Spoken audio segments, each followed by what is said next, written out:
Hey everyone, thanks for tuning in today.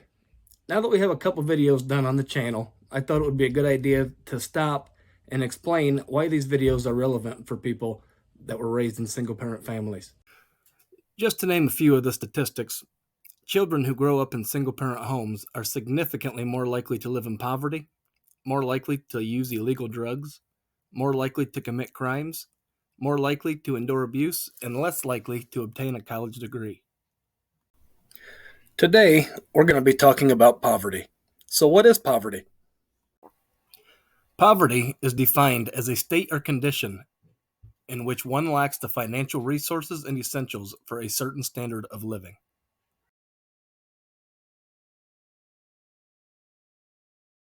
Well, first, let's talk about how much it costs to raise a child. From birth to age 18, it is estimated to cost over $310,000 for one child. To put that in better perspective, that is over $17,000 a year. To expect one parent to afford this, plus take care of themselves, is absurd. Maybe your parent worked extra hours. Maybe they even worked multiple jobs to take care of you. Maybe you even had to get a job while you were in school to help pay the bills. This is very common. It is also worth mentioning that poverty is extremely hard to escape. Let's pretend that your car just broke down. You need your car to get to work, and you have no extra money to get it fixed. So what are you going to do? Well, some of us may max out a credit card just so we can afford the car repairs and still get to work.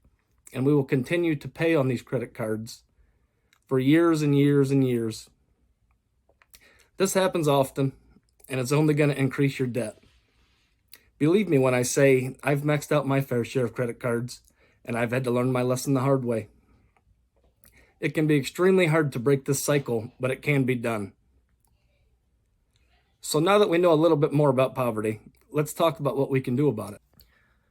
First and foremost, if you think you are living below the poverty line, I really recommend researching and applying for local benefits. Yes, I know there is a stigma around this, but there is no shame in reaching out for help. I would start by going to this website, www.usa.gov/benefits. You pull the website up, you're going to see food assistance, housing help, help with utility bills. There's some social security things on here. This website is very helpful. Click on it. It'll help you. If you need help filling any of this out, contact your local state agency and they'll also be happy to help. Next, it's important to remember to make smart decisions. When's the last time you went to the doctor? How about the dentist? Have you had your vision checked? Yes, I know going to the doctor can be extremely expensive, especially if you don't have insurance. However, a lot of these preventative maintenance visits can save you a lot of money over the long run. Let's say your money is tight, so you choose to not go to the dentist routinely. Over the course of 5 years, you might save $1,000 by not getting your teeth cleaned. All of a sudden, you start to have some tooth pain, so you go to the dentist, and now that $1,000 that you saved turns into $2,000 because now you have to get some teeth pulled. Not only can this save you money by going regularly to the doctor and taking care of yourself, but it's important for your health. Again, if you don't have insurance, apply for the government benefits. There's no shame in that. How about making smart decisions in another way? Last week, I changed the brakes on my wife's van, and I thought for a second, this might make for a good video. Well, why didn't I make one? Well, let me start out by saying that in a previous life, I worked at an auto shop, so I have been properly trained to work on cars for the most part, especially brakes. I'm sure many of you are capable if I made a good enough video to change brakes on a car.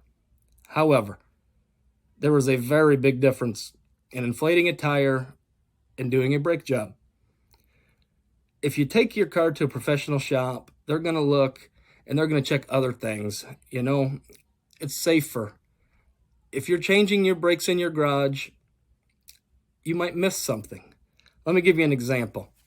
When I was younger, I knew how to work on cars. family, had some family mechanics. I knew my way around a car a little bit. I had a really old car. I decided to change the brakes on myself. I spent $300-400 on this. About 3 days later, 3 days later, I had a tire fall off. It wasn't anything I did. I had really bad parts in the car. It was a really old car. But needless to say, the $300 or $400 I spent on the brakes all went to waste. I had to take it to a shop. I had to get everything fixed. I ended up buying the brakes all over again and paying for them to be installed. This is just another example of how making a smarter decision can save you some money over the long run. The last bit of advice I have is just to have some hope and keep your chin up. Remember, things do not have to be this way forever. I hear a lot of people talking about generational curses. A lot of us do live in poverty as adults because we were raised in poverty as children. Just like a lot of us don't end up going to college because nobody in our family has ever done it before. It does not have to be this way. If you want the change, you have to be the change. Nothing important ever happens by accident. You are not going to wake up one morning and accidentally graduate college. You're not going to wake up one morning and accidentally land your dream job. These things take effort. If you are unhappy with your life and you want to change it, you have to work for it. If you have kids and you want to give them a better life than you had, you have to work for it. Get educated, learn some skills, make smart decisions. Some days are going to be hard, but keep your chin up and have some hope.